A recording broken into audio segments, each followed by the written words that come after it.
ماہ رمضان ہم پر پتہ ہے کتنی بڑی مہربانی کی گئی ہے، ثواب بڑھا دیا. کتنا ثواب بڑھا؟ حدیثوں میں مضمون ملتا ہے کہ رمضان میں نفل کا ثواب فرض کے برابر، فرض کا ثواب 70 گنا کر دیا جاتا ہے. رمضان میں روزہ دار کا سونا بھی عبادت ہے.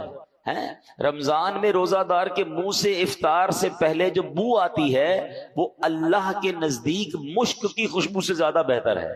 رمضان کی پہلی رات جب آتی ہے اللہ اس امت پر نظر رحمت فرماتا ہے، اور اللہ جس پر نظر رحمت فرمایا اسے کبھی عذاب نہ دے گا.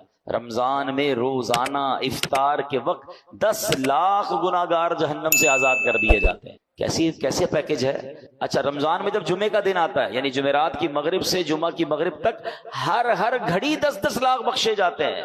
تو وارے نہیں آ رہے ہیں نا ساری زندگی میں، اور آپ دعا کرتے ہیں یا اللہ ہماری پکار سن لے، ہماری دعا سن لے. رمضان کی راتوں میں فرشتہ آواز لگاتا ہے کوئی مانگنے والا کہ اس کی دعا قبول کر لی جائے، ہے کوئی توبہ کا طلبگار اس کی توبہ قبول کی جائے. مگر سچ بتاؤ اس اسکیم سے کتنے لوگ فائدہ اٹھاتے ہیں؟ پھر رمضان کا پہلا عشرہ عشرہ رحمت، دوسرا عشرہ عشرہ مغفرت، آخری عشرہ جہنم سے آزادی کا عشرہ، آخری عشرے میں 5 طاق راتوں میں ایک رات وہ جسے لیلۃ القدر کہا گیا، 1000 مہینوں سے بہتر رات. اللہ اکبر، کتنی مہربانی کی اللہ نے ہم پر. یعنی ہر وہ سامان کر دیا گیا کہ میرا بندہ بخشا جائے. مگر سچ بتاؤ جو اس میں بھی نہ بخشا گیا، جو اس میں بھی غفلت کر لے تو اس کا کیا بنے گا؟ نہیں، پلیز اس آفر کو ضائع مت کرنا. دیکھیں ہمیں نہیں پتا پھر رمضان ملے نہ ملے. پچھلے سال کئی لوگ تھے جو ہمارے ساتھ تھے، اس سال نہیں ہے. کیا پتا اگلے سال ہم رمضان میں نہ ہو، ہمارے بارے میں باتیں ہوں کہ یار ہمارے ساتھ تھا ہمارا بھائی، اب نہیں ہے. تو اس رمضان کو غنیمت جاننا ہے، اپنی زندگی میں تبدیلی لائیں. زندگی پڑی ہے کھانے گھومنے پھرنے کمانے کے لیے. لوگ رمضان میں پیسے کمانے کی پلاننگ کرتے ہیں، نہیں، ساری زندگی پڑی ہے یار یہ کام کرنے کے لیے. اس مہینے میں عبادت، اللہ کو راضی کرنا ہے. اتنے گناہ ہیں، اتنی خطائیں، اب تو توبہ کرنی ہے نا.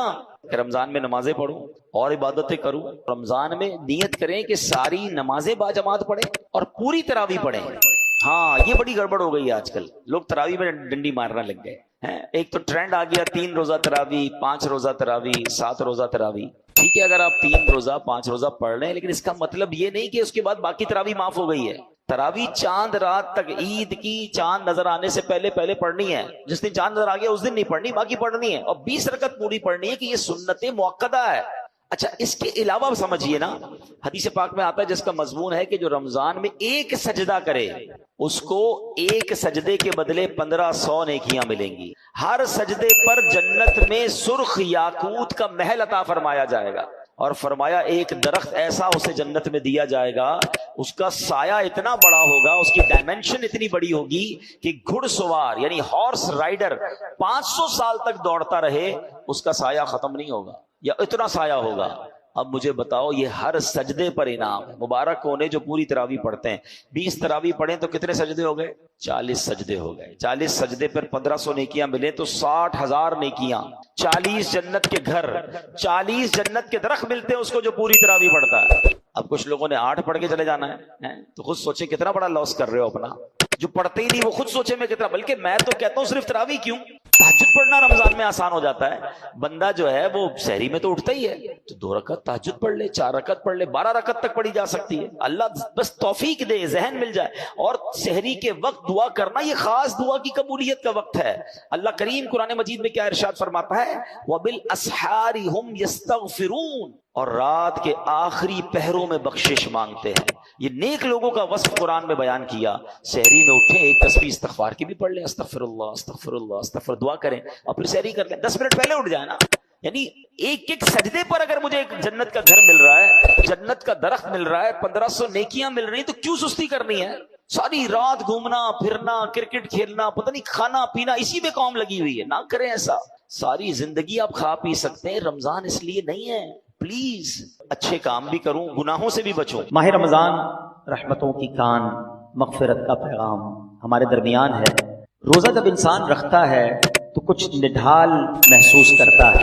خاص طور پر جب افطار کا وقت آتا ہے تو پیاس سے زبان سوکھتی ہے، اور بعض اوقات بندہ کبھی کبھی تھوڑی دیر بعد گھڑی دیکھتا ہے کہ اب کتنی دیر باقی ہے کہ جب میں کھاؤں گا، جب میں پی سکوں گا. یا 2-3 باتیں بڑی لطیف ہیں، بڑی خوبصورت ہے.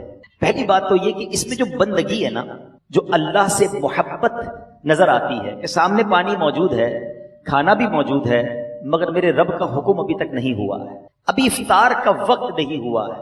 اس سے انسان کی اللہ سے محبت چھلکتی ہے کہ بندہ اللہ کو راضی کرنے کے لیے کھانے سے بھی رک گیا، پینے سے بھی رک گیا، اپنی خواہشات سے بھی رک گیا۔ اور روزے کے فضائل کتنے ہیں، یہ اتنا زبردست نیکی کا کام ہے، یہ پورا جسم سمجھ لیں عبادت کر رہا ہے۔ آپ کی پوری باڈی جو ہے نا وہ اس وقت عبادت میں مصروف ہے، کیونکہ باڈی کی جو نیڈ پوری ہوتی ہے وہ پانی سے ہوتی ہے، کھانے سے ہوتی ہے، اس سے آپ رکے ہوئے ہیں۔ تو گویا انسان کا پورا جسم اللہ کی عبادت میں مصروف ہے۔ بدقسمتی سے کئی لوگ ایسے اب سنتے ہیں کہ روزہ رکھنے میں سستی کرتے ہیں، تو وہ بھی سستی نہ کریں کہ روزے کے بارے میں سنیے کہ کیسے کیسے فضائل احادیث میں آئے۔ نبی پاک علیہ الصلوۃ والسلام فرماتے کہ بے شک جنت میں ایک دروازہ ہے جس کو ریان کہا جاتا ہے، اس سے قیامت کے دن صرف روزہ دار داخل ہوں گے اور کوئی داخل نہیں ہوگا۔ اسپیشل ڈور ہوگا جنت کا۔ آپ دیکھتے ہیں کبھی کبھی ایئرپورٹ پر جاتے ہیں یا کسی جگہ جاتے ہیں، ایک وی آئی پی گیٹ ہوتا ہے اور اس وی آئی پی گیٹ سے لوگ داخل ہوتے ہیں جو وی آئی پیز ہوتے ہیں۔ تو اے روزہ داروں تمہیں مبارک ہو کہ جنت میں وہ دروازہ ہوگا جس کو باب الریان کہا جاتا ہے، اور اس سے روزہ دار جنت میں داخل ہوں گے۔ اور قیامت کے دن ایک اناؤنسمنٹ ہوگا، کہا جائے گا روزے دار کہاں ہیں؟ وہ لوگ کھڑے ہوں گے، ان کے علاوہ کوئی اس دروازے سے داخل نہ ہوگا۔ جب یہ داخل ہو جائیں گے نا تو جنت کا وہ ڈور، وہ دروازہ بند کر دیا جائے گا۔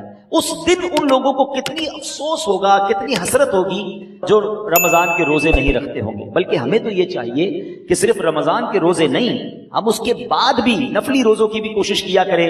ہر پیر کو روزہ رکھنا سنت ہے۔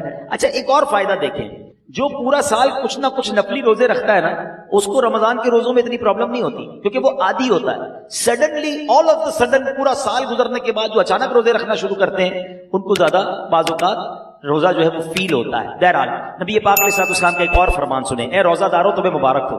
میرے آقا فرماتے جس نے رمضان کا روزہ رکھا اور اس کی حدود کو پہچانا اور جس چیز سے بچنا چاہیے اس سے بچا، تو جو کچھ گناہ پہلے کر چکا ہے اس کا کفارہ ہو گیا۔ یعنی روزہ پچھلے گناہوں کا کفارہ ہے۔ روزے کی ایک اور شاندار فضیلت، نبی پاک فرماتے جس نے ایک دن کا روزہ رکھا، اللہ عز و جل کی رضا حاصل کرنے کے لیے اللہ عز و جل اسے جہنم سے اتنا دور کر دے گا جتنا ایک کوا جو بچپن سے اڑنا شروع کرے یہاں تک کہ بوڑھا ہو کر مر جائے۔ اچھا کوے کی عمر بتائی جاتی ہے کہ 500 سال ہوتی ہے۔ 500 سال تک پرندہ اڑے گا تو کتنا دور ہوگا؟ اللہ ایک روزہ رکھنے والے کو جہنم سے اتنا دور کر دے گا۔ مبارک ہو ان کو جو پورا مہینہ روزہ رکھتے ہیں اور ماشاءاللہ نفلی روزے بھی رکھتے ہیں۔ ایک اور خوبصورت بات، میرے آقا علیہ الصلوۃ والسلام فرماتے ہیں ہر شے کے لیے زکوٰۃ ہے، اور جسم کی زکوٰۃ روزہ ہے، اور روزہ آدھا صبر ہے۔ اللہ اکبر، یعنی آپ کی باڈی کی زکوٰۃ ادا ہو رہی ہے کہ جب آپ رمضان میں روزے رکھ رہے ہیں۔ ماشاءاللہ، تو ہمیں روزے کی پابندی کرنی چاہیے۔ ایک اور حدیث سن لے، پھر میں انشاءاللہ روزے کے کچھ احکام بیان کرتا ہوں، اور یہ بڑی کمال کی حدیث ہے۔ نبی پاک علیہ الصلوۃ والسلام نے فرمایا کہ قیامت والے دن روزہ داروں کے لیے ایک سونے کا دسترخوان رکھا جائے گا جس سے وہ کھائیں گے، حالانکہ لوگ حساب کتاب کے منتظر ہوں گے۔ اب ذرا سوچئے، آج بھوک لگ رہی ہے، پیاس لگ رہی ہے، کھانے سے رکے ہو نا، اس دن جب لوگوں کو حساب کتاب دینا ہوگا، قیامت کے دن لوگ حساب کتاب دے رہے ہوں گے، مگر جو روزہ دار ہوں گے ان کو قیامت کے دن جنتی دسترخوان لگا کر وہاں کھانا کھلایا جا رہا ہو۔ اس کا مطلب کیا ہوا؟ ادھر بھوکے رہ جاؤ، ادھر نعمتیں ملیں گی۔ اگر ادھر کھانا ہے، ادھر روزہ نہیں رکھنا ہے، تو ادھر کی محرومی ہے۔ اب آپ کی مرضی ہے، چوز کیا کرنا ہے، سلیکٹ کیا کرنا ہے۔ اچھا، روزے کی بہت ساری خوبصورتیوں میں ایک اور بڑی کمال کی خوبصورتی کیا ہے کہ بندے کا جو اللہ پر ایمان ہے نا، اس کا لیول بہت ہائی ہو جاتا ہے۔ آپ ذرا غور کریں، دنیا میں کروڑوں لوگ روزہ رکھ رہے ہیں، ٹھیک ہے؟ آپ کے ساتھ بھی ایسا ہوا ہوگا، آپ گھر میں اکیلے ہوں گے، پانی سامنے موجود ہے، فریج کے اندر فروٹ بھی کٹا ہوا ہے۔ کوئی ایک مسلمان ایسا ہے جو اکیلے میں چھپ کر پانی پی لیتا ہو؟ کوئی ایک فروٹ کھا لیتا ہو؟ کوئی نہیں دیکھ رہا نا، چلو کوئی بات نہیں۔ وجہ واٹ از دا ریزن؟ یہاں تک کہ ہم جب وضو کر رہے ہوتے ہیں ہم اس وقت بھی احتیاط کر رہے ہوتے ہیں کہ کھلی زور سے نہ ہو جائے، کہیں حلق کے نیچے پانی نہ چلا جائے۔ ناک میں پانی چڑھاتے وقت بھی احتیاط کرتے ہیں کہ ناک کی ہڈی سے اوپر چلا گیا تو روزہ ٹوٹ جائے گا۔ یہ کیوں؟ حالانکہ وضو خانے پہ کسی کو بھی نہیں پتا چلے گا، میں ایک دو چلو پانی پی لوں، لیکن ہم سب کا خیال کیا ہے؟ اللہ دیکھ رہا ہے۔ یہی ہے نا دل میں کہ کوئی نہیں دیکھ رہا مگر رب دیکھ رہا ہے۔ اب ذرا غور کرو میرے پیارے اسلامی بھائیوں، رمضان ساری دنیا کے مسلمانوں کا لیول آف ایمان ادھر لے جاتا ہے کہ تم اکیلے میں کھانا نہیں کھا رہے کیونکہ اللہ دیکھ رہا ہے، تو اب سوال یہ ہے کہ جب اللہ رمضان میں دیکھ رہا ہے تو کیا رمضان کے بعد نہیں دیکھ رہا؟ حلال کھانے سے رک گئے کیونکہ افطار کا وقت نہیں ہوا، مگر بندہ پھر حرام دیکھنے سے کیوں نہیں رکتا کہ اللہ دیکھ رہا ہے؟ اکیلے میں گناہ کرتے وقت یہ خیال کیوں نہیں آتا کہ رب دیکھ رہا ہے؟ ایکچولی رمضان ہماری پوری پریکٹس کروا رہا ہے کہ دیکھو جب پورے رمضان تم یہ خیال دل میں بٹھائے رکھتے ہو کہ اکیلے میں کھانا نہیں ہے، پینا نہیں ہے، رب دیکھ رہا ہے، تو پھر رمضان میں بھی اور رمضان کے بعد بھی حرام کماتے وقت بھی سوچو نا اللہ دیکھ رہا ہے، حرام بولتے وقت بھی سوچو اللہ دیکھ رہا ہے، حرام سنتے وقت بھی سوچو اللہ دیکھ رہا ہے۔ تو انشاءاللہ اگر یہ پریکٹس بن گئی کہ اللہ دیکھ رہا ہے تو پھر گناہ کرنے کی عادت چھپ سکتی ہے۔ اللہ مجھے بھی اور آپ کو بھی یہ خیال ایسا عطا کر دے کہ جب بھی برائی کی طرف جانے کو جی چاہے دل سے صدا آئے کہ اللہ دیکھ رہا ہے۔ بالکل اسی طرح میرے پیارے اسلامی بھائیوں، رمضان میں جو ہم روزہ رکھتے ہیں اور چیزوں کی جزا بیان ہوئی ہے کہ بھائی اس کے بدلے جنت کا گھر ملے گا، جنت کے درخت ملیں گے، جنتی کھانے ملیں گے۔ اب آؤ روزے کی ایک اور فضیلت سنو۔ میرا کوئی بھائی، میری کوئی بہن اور روزہ کبھی قضا نہ کرے، روزہ قضا کرنے کا خیال بھی آئے تو دل میں یہ نہ لائے۔ لوگ کہتے ہیں یار کام کاج بہت ہوتا ہے، نوکری مجھے کرنی ہوتی ہے۔ دیکھو کام کم کر دینا، کاروبار کم کر دینا، تھوڑے پیسے کم کما لینا، مگر روزہ مت چھوڑنا، کیونکہ اب جو میں فضیلت بتانے جا رہا ہوں نا، میں نے اب تک کسی اور عمل کی یہ فضیلت نہیں پڑھی ہے، کیونکہ نبی پاک علیہ الصلوۃ والسلام فرماتے ہیں کہ اللہ فرماتا ہے، یعنی یہ حدیث قدسی بھی ہے، اللہ فرماتا ہے فَإِنَّهُ لِي وَأَنَا أَجْزِي بِهِ، اللہ فرماتا ہے روزہ میرے لیے ہے اور اس کی جزا میں خود دوں گا۔ باقی چیزوں کی جزا رب فرشتوں کے ذریعے عطا فرماتا ہے، مگر روزہ دار کے لیے رب نے فرمایا اس کی جزا میں خود عطا فرماؤں گا۔ بلکہ علماء اس کو ایک اور انداز سے بھی پڑھتے ہیں، انا اجزا بہی، اس کے معنی یہ ہو گئے کہ روزہ میرے لیے ہے اور اس کی جزا میں خود ہوں، یعنی رب فرما رہا میں اس کا ہو جاتا ہوں۔ تو اے روزہ دارو، جس کا رب ہو جائے تو اس کے کام کیوں نہ بن جائیں، اس کی مشکلیں آسان کیوں نہ ہو جائیں۔ اور ایک اور میں شریعت کی لاجک بتا دیتا ہوں، بہت سارے کاموں میں نوجوان کہتے ہیں کہ جناب ادھر جو ہے بہت دل چاہتا ہے کہ بڑے بڑے میرے گھر ہوں، بڑی بڑی گاڑیاں ہوں، چاہے اس کے لیے حرام کمانا پڑے۔ دیکھو حرام کما کر اچھے گھروں کے لیے پیسے حرام مت کمانا، ادھر چھوٹے گھر میں صبر کر لو، اللہ نے تمہارے لیے جنتی گھر تیار کر رکھے ہیں۔ کچھ لوگ ادھر شراب پیتے ہیں، اللہ کو ناراض کرتے ہیں، دیکھو ادھر شراب نہ پینا، صبر کر لو، اللہ نے جنتیوں کے لیے جنتی شراب تیار کر رکھی ہے۔ مردوں کو زیور پہننے سے منع کیا کہ دیکھو یہاں زیور مت پہننا، سونا چاندی مرد کو پہننا الاؤ نہیں ہے، مگر جنت میں مردوں کو سونے کے زیورات عطا کیے جائیں گے۔ ادھر حرام عورتوں کی طرف، ناجائز عورتوں کے پاس جانا، جو حرام ہیں ان کے قریب مت جانا، جی تو چاہتا ہے، شیطان تو بلاتا ہے، مگر حرام کاری سے بچ جاؤ، اللہ نے جنت میں جنتیوں کے لیے حوریں تیار کر رکھی ہیں۔ اگر آپ اس لاجک سے دیکھیں نا، جس چیز سے شریعت نے ہمیں یہاں روکا ہے، جس کا دل بھی چاہتا ہے، شریعت نے یہاں سمجھا دیا کچھ سال رک جاؤ، جنت نہ ختم ہونے والی ہے، اللہ نے آلٹرنیٹ شاندار وہاں تیار کر رکھا ہے۔ یہاں بڑے گھر دیکھ کر اپنے گھر پہ مایوس نہ ہو جاؤ، صبر کی زندگی گزارو، اللہ نے بڑے بڑے محل جنتیوں کے لیے تیار کیے ہیں۔ تمہارے پاس اگر یہاں گاڑی نہیں ہے، مایوس نہ ہونا، حرام کی طرف مت جانا، جنتیوں کے لیے اللہ نے جنتی سواریاں تیار کی ہیں۔ یہاں اگر مہنگے اور اچھے کھانے نہیں کھا سکتے، پیسے تھوڑے ہیں، حرام کی طرف مت جانا، صبر کر لینا، اللہ نے جنتیوں کے لیے جنتی دسترخوان لگائے ہوئے ہیں، جنتی مشروب موجود ہیں۔ ارے انسان جو تمنا کرے گا اللہ اس قسم کا کھانا اس کے سامنے عطا فرما دے گا۔ تو جب وہ نعمتیں موجود ہیں تو کچھ صبر کے ساتھ، کچھ قناعت کے ساتھ، اللہ کی رضا کے ساتھ اور حلال روزی کے ساتھ زندگی گزار لیں، انشاءاللہ دنیا بھی بہتر ہوگی اور آخرت بھی بہتر ہو جائے گی۔ اب میں چاہوں گا کہ بیان میں کچھ روزے کے اہم مسائل بھی ہم سن لیں۔ بعض اوقات کچھ روزہ داروں کو کنفیوژن ہوتی ہے۔ سب سے پہلے تو یہ سمجھ لیں کہ افطار اور سحر، سحری کا ٹائم جو بھی آخری ٹائم ہے، جو کراچی میں ہے یا باہر مجھے سن رہے ہیں، ہمیشہ یاد رکھیں اذان کا انتظار نہیں کرنا۔ اذان نماز کے لیے ہوتی ہے، سحری بند کرنے کے لیے نہیں ہوتی ہے، ٹھیک ہے نا؟ ہو سکتا ہے مؤذن صاحب 5 منٹ لیٹ ہو جائیں، کبھی ان کی جناب اچھا کچھ لوگ کہتے ہیں اذان ہوگی تو روزہ بند کریں گے، اور اگر آپ کے علاقے میں لائٹ ہی چلی گئی اور مائک ہی بند ہو گیا مسجد کا، پھر کیا کریں گے؟ روزہ بند نہیں کریں گے۔ تو اذان جو ہے وہ روزہ بند کرنے کے لیے، افطار کے لیے نہیں ہوتی، وہ نماز کے لیے ہوتی ہے۔ روزے کا تعلق ٹائمنگ سے ہے۔ وقت سحر یعنی فجر کا وقت شروع ہوا، جیسے ہی شروع ہوا اب آپ کھا پی نہیں سکتے۔ 1 سیکنڈ بھی آپ نے زیادہ کھا لیا تو اب پورا دن آپ بے شک بھوکے رہیں روزہ، نہیں ہوگا, آپ کا روزہ شروع ہی نہیں ہوا. تو بیسٹ طریقہ کیا ہے, اپنی گھڑی کا ٹائم سیٹ رکھیں. اب تو موبائل فون آ گئے ہیں, جو انٹرنیٹ والے موبائل ہوتے ہیں اس میں بھی موبائل ٹائم بڑا پرفیکٹ پتہ چل رہا ہوتا ہے. 5 منٹ پہلے, کوئی لازم تھوڑی ہے کہ آخری منٹ تک کھانا پینا ہے, 5 منٹ پہلے آپ کھانا پینا بند کر دیں. ٹوتھ پیسٹ وغیرہ کرنا ہے تو بھی کر لیں, اور اپنے تمام معاملات سے فارغ ہو جائیں, درود پاک پڑھیں, تاکہ آپ فرض روزہ ہے نا, اگلے 15 گھنٹے بھوکا رہنے کے لیے تیار ہیں, تو 5 منٹ زیادہ بھوکا رہ جائے نا بھائی, 5 منٹ 10 منٹ پہلے فارغ ہو جائیں سحری سے. بالکل اسی طرح افطار میں بھی آپ نے کرنا یہ ہے کہ افطار میں آپ نے گھڑی دیکھ کر افطار کرنا ہے, ٹائم دیکھ کر افطار کرنا ہے. 1-8 منٹ اوپر ہو جائے خیر ہے, پہلے افطار نہ ہو جائے. بعض اوقات ہوتا ہے لوگوں کی گھڑی ٹائم پہ نہیں ہوتی, 5 منٹ پہلے افطار کر لیتے ہیں. آپ کو پتا ہونا چاہیے کہ ٹائم ہوا کہ نہیں. اور بالکل اسی طرح اذان مغرب کی نماز کے لیے ہوتی ہے, افطار کے لیے نہیں ہوتی. اس میں بعض اوقات 2 گڑبڑ ہو جاتی ہیں. ایک ہی ہو جاتی ہے کہ کبھی مؤذن صاحب سے بھی غلطی لگ سکتی ہے, جلدی اذان دے دی, آپ نے اذان سنی روزہ کھول لیا, تو آپ کا روزہ چلا گیا. آپ ٹائم دیکھیں ٹائم ہوا ہے کہ نہیں. اور مؤذن صاحب خود اپنا افطار کرنے میں لگے ہوئے ہیں اور وہ 5 منٹ بعد اذان دے رہے ہیں اور آپ انتظار کر رہے ہیں اذان کا, تو یہ بھی درست نہیں, کیونکہ افطار کو تاخیر بھی نہیں کرنی چاہیے. تو پہلی بات تو یہ سمجھ لیں کہ ٹائم ٹیبل کے ساتھ روزہ ہے. یا ایک اور خوبصورت بات کہوں کہ لوگ آج کل بڑی مثالیں دیتے ہیں دوسرے ملکوں والوں کی, غیر مسلموں کی, یار وہاں بڑی ٹائم مینجمنٹ ہے جناب, بڑا ٹائم سے معاملات چلتے ہیں, ان کے جہاز بھی ٹائم پہ, ان کی ٹرینیں بھی ٹائم پہ, لوگ آتے بھی وقت پر ہیں.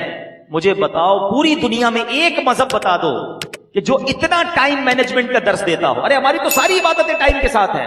وقت سے 1 منٹ پہلے آپ کو سحری بند کرنی ہے تو روزہ ہوگا, وقت گزرنے کے بعد 1 منٹ اوپر چلا گیا روزہ ہی شروع نہیں ہوگا.